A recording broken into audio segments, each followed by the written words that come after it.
Hi everyone, and welcome back to another movie of the week. And the movie of this week was fresh from 2022. So if you haven't watched it, watch it now. New to movie of the week is I talk about a movie here. You guys comment below your thoughts. And in 2025, we're doing different romance movies.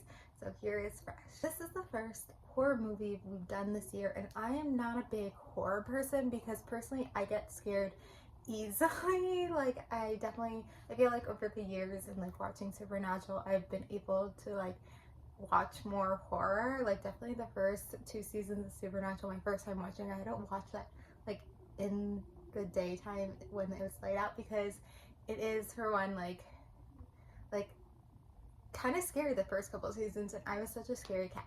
So I'm not a huge horror person, but I thought it would be good to have that genre this year because I feel like there's definitely like tons of horror movies that have nothing to do with romance, more so than psychological thrillers, and we've done a couple psychological thrillers, and we can kind of maybe compare psychological thrillers with this as well. But I think it was time to kind of do like a horror movie here, and this is definitely like has so much I would romance, I guess, if we want to call it, because it is the year of romance. So it's interesting how a horror romance story took to play. Obviously, there's a lot about like eating in this, and that's like kind of themes of it is eating. And so it's also there was like this whole thing about like men and how they treat women. So like there was a purpose, and I think it had a female director, right? So there was a purpose of having that opening scene, and she's going on a really bad date, and like that's such a bad date. Like that's a really bad date. Like he's already like, you're gonna pay. Like he's an asshole. When she turns him down, he like gets mad at her. Like I've experienced that. I have. But there was a purpose of having that, and then literally the last thing is he like texts her too. Like and there's something about that. I think it is like kind of a final girl.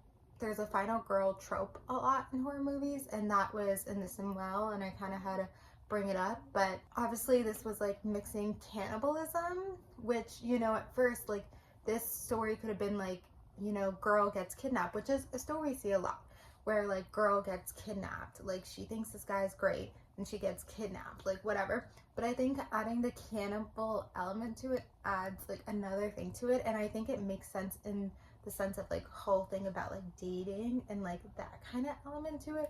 And then I'll get more into like a little bit more into that. Do you have to say like the whole thing, like not like really like their first date they got together, but like the fact that it didn't seem like they went on like 2 dates and then she was like going away with him, like that's crazy. Like you don't know this man, like that is crazy. So this is only my second time watching the movie, and I did not realize like it was so soon that she like went away with this guy.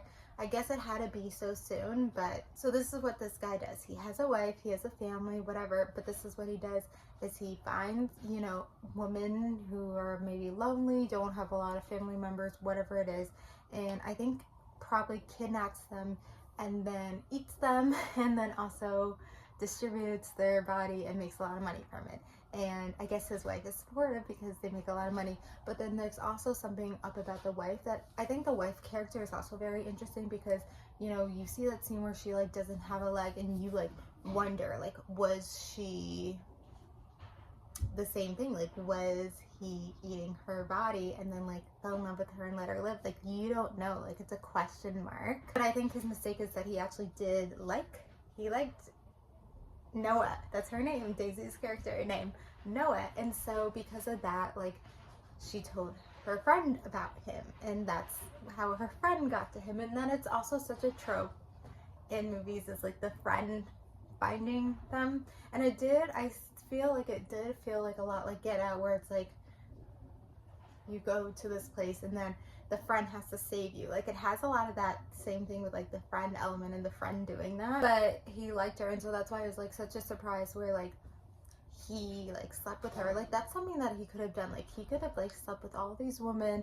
and like that's how he gets them and stuff, but that's not how he gets them. And so he kind of broke the rule of like sleeping with her, and I think that's why the wife was so mad, because the wife doesn't care if he like kills these women, eats them, whatever, but it's the fact that like he cheated on her like that. And so that's why in the end scene, like it's the wife trying to kill her. Like the wife is mad. Like and she's mad at her specifically because she slept with him. Like she was mad about that. That was what she was mad about. Like, it's crazy. But yeah, I felt this my first way. Oh my god, I felt this way the first time I was watching, where it was kind of clear that like she was like using him, like she was pretending to be interested in the cannibalism, trying to like be interested in that to try to get out. Like she was doing that, like get out. She was doing that, and so like it was very clear. Like no one watches it, especially for the first time, and be like, well, hopefully, especially not for the later times too, if you know what happens. But for the first time, no one watches it and be like, oh my god, she actually does like what she's eating. Like, no, they all know that she's like pretending. So she uses that he likes her as a weapon. Like, she's using that. And it's not Stockholm Syndrome, you know? It's not Stockholm Syndrome. I mean, if she actually did like him, like, then that is Stockholm Syndrome. But it's something where it's like, you gotta use it. Like, she was very smart. She's an intelligent woman. And she was very smart to know, like, I'm gonna die here, I'm gonna be eaten, whatever. Like, let me try this thing where it's like, he likes me, he doesn't like the other ones, like there's something different, so maybe I could try this. And it worked. It did work. Sebastian Stan is always so good at playing these characters, like these creepy, scary characters.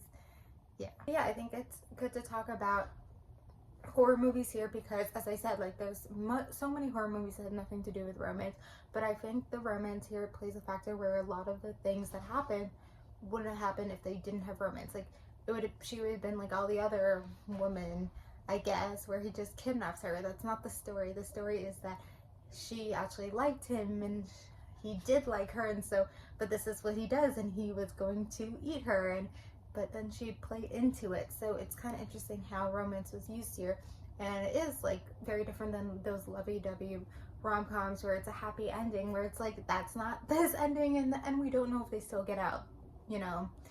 They killed the wife, which all those fighting scenes were kind of, the last 20 minutes are very bloody, all this stuff, whatever. They killed the wife, but they haven't really gotten out, and then the friend kind of drives away, so it's like they're on their own, and she gets that text. So it kind of just shows like dating is bad. Like, don't date. I don't know if that's the message, but anyway, kind of here. And then the movie for next week is The Graduate from 1967. So comment below your thoughts about Fresh, and then watch The Graduate for next week. Thank you guys for watching. Like, comment, subscribe, and bye.